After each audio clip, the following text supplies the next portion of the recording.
Well, here we are again in our four priority series, and we're going to be looking today at chapter number 13, and the title is Depression or Joy.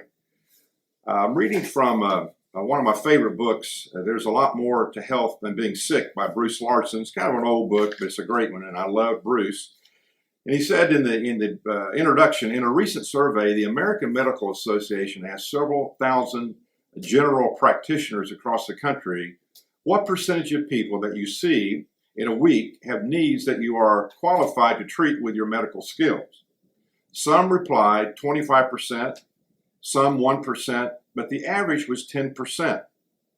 In other words, by their estimate, 90% of the people who see a general practitioner in an average week have no medically treatable problem. Certainly, they're ill and suffering real pain, but their problem is not chemical or physical and defies normal medical procedure. The survey went on to ask what the doctor did for these people. Most of the respondents said that they prescribed tranquilizers such as Valium, and when asked what they would like to do for these people, most of the doctors said that they would like to have had time to spend an hour a week talking to these patients about their lives, their families, and their jobs. Absolutely remarkable. There's a great passage in John chapter number 15 that I want to refer to. And actually, it's not John 15, it's John chapter 5, verses 1 through 14.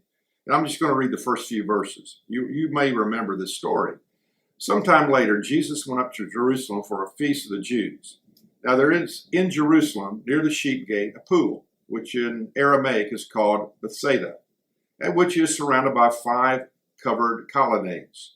Here a great number of disabled people used to lie, the blind, the lame, the paralyzed. One who was there had been an invalid for 38 years.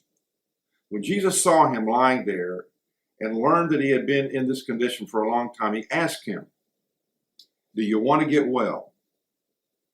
Now, you know, I've read that passage and taught on that passage many times over the years. And the first few times I read it, even as I've studied it many other times, I always ask myself, why did Jesus ask that question? Do you want to get well? Certainly the man wanted to get well. But you know, the more I thought about it, the more I've talked to other people about this, what I've learned is that some people don't want to get well. Some people get used to the pity party that is thrown for them. In fact, I might add that when you have a pity party, probably the only person that's going to come is you. Think about that.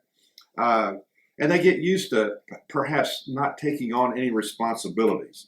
So again, we assume that everybody wants to get well. They want to get out of the hospital, but maybe not. Maybe there are reasons why they have grown comfortable in their sickness. Hans Seeley originally laughed at the medical world. It is reported is now an honored prophet by what he said years ago. From his point of view, stress is the number one cause of illness. According to Seeley, everybody has stress, but how you deal with the stress in your life will determine how well you are and how long you live.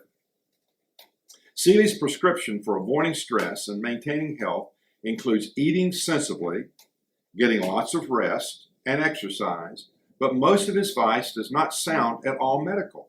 He suggests things like pacing yourself, talking out your troubles, developing an outgoing disposition, having fun. And so think about that. Basic things: eating right, resting right, exercising right, pacing yourself, talking out your problems, having fun, laughing a lot. Listen, depression is a serious issue. And probably everyone on the planet during their lifetime will experience some degree of depression. We're not talking about clinical depression here. We're talking about just the blue funks, getting in those frames of mind in which you feel like the clouds always fly over your house, over your life, over your party, over what you're trying to accomplish in life. Just getting down and not feeling like everything is clicking on all 8 cylinders. So a couple of things I want us to remember today as we briefly talk about this whole idea of depression and joy. And by the way, I'd a whole much rather experience joy than I would depression. But there are things that we can even learn when we go through those depressing times. First of all, we live, remember, in a fallen world. If you read Genesis chapter 3, you will see at least 4 things happen as a result of Adam and Eve, those first people, being disobedient to the Lord, that have impacted you and me. Number 1, we're cut off from God. When you're cut off from the God of the universe, the God that made us, we're susceptible then to a lot of things impacting negatively our lives. Secondly, we're cut off from ourselves. There's no one on the planet who psychologically or mentally or any other way has it perfectly altogether. The fall, the estrangement, being cut off from God has impacted us personally. Thirdly, we're cut off from other people. So if you're cut off from God and cut off from yourself, and that's not exactly right, then how in the world do we think people are going to come together in that state or that condition and everything's going to be just great? It's not going to be great. And then the fourth thing, everything in creation has been thrown off kilter, so that now there are germs, there is mental illness, we're susceptible to all kinds of disease, etc., etc. So that's the first thing. You've got to remember the fall. Secondly, when you, or if you have, asked Jesus to come into your life and take up residence in you, you need to remember he accepts you just like you are. He loves you deeply. He indwells you through the Holy Spirit. Even though all that transpires in the life of an individual that has Jesus living in them, you can still get depressed. And we need to understand that. And so therefore, in this life, and this is the key thing I want you to remember here, in this life, as a follower of Jesus Christ, you can experience significant wholeness, but not complete wholeness. Not until we go home to be with the Lord will we become whole and perfect and complete as a result of him finishing the job that he started in us. You might want to check out Philippians 1:6, where Jesus said, where Paul says, that good thing which he, the Lord, started in you, he will complete it on that day when we will be 100% home and 100% all of what he wants us to be. A number of years ago, I read an article about a man named Norman Cousins. Norman Cousins, again, was a man who went through a lot of difficulty and challenges physically in his life. And Norman Cousins was the former editor of the Saturday Review. And in his best-selling book, Anatomy of an Illness, as perceived by the patient, isn't that a great title? Anatomy of an Illness as perceived by the patient. This is how it goes. A dozen years ago, when Cousins returned from Europe with a non-treatable illness that left him paralyzed and immovable, he was told by his physician that his chances for recovery were 1 in 500. Not good odds. Cousins asked the doctor's permission to treat his own illness. His first move was out of the hospital and into a hotel.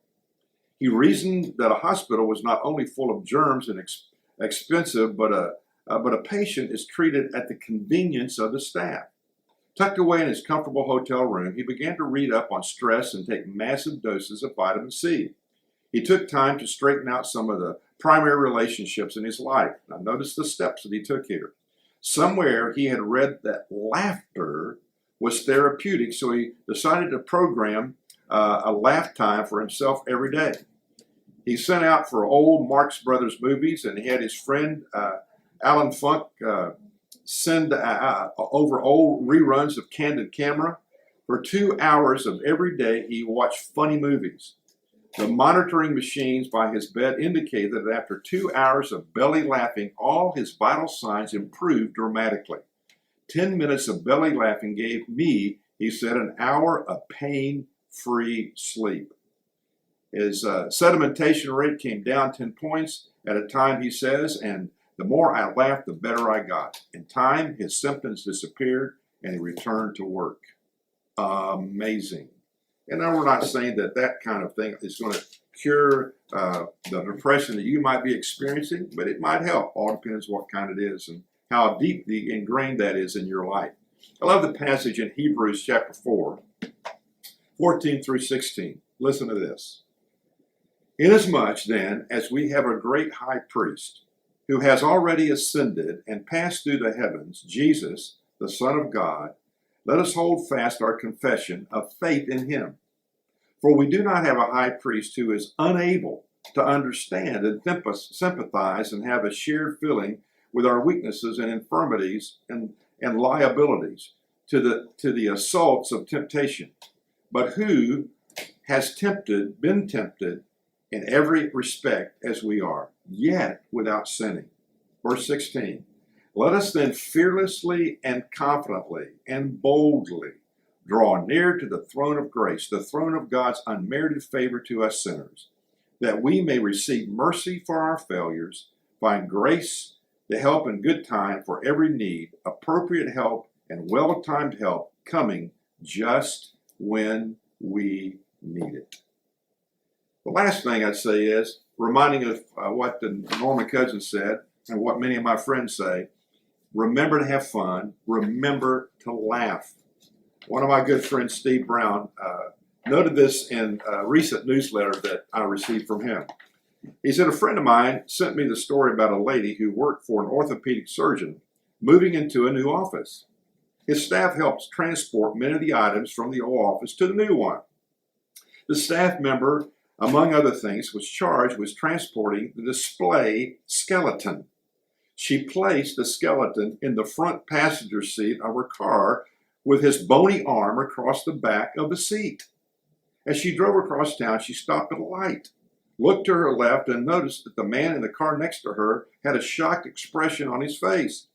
By way of explanation, she yelled out the window, I'm delivering him to my doctor's office. Lady, he said, I think it's too late. Okay, it was too late for that patient, but it isn't for us. You see, he puts relationships back together.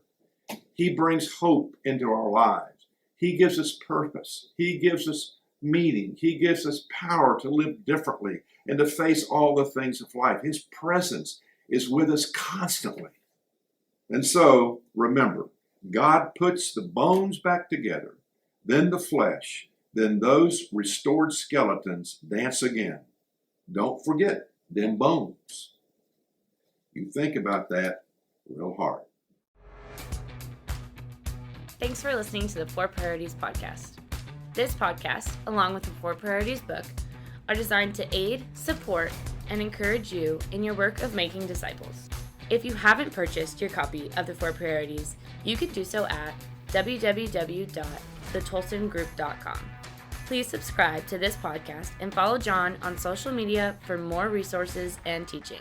See you next time on the 4 Priorities podcast.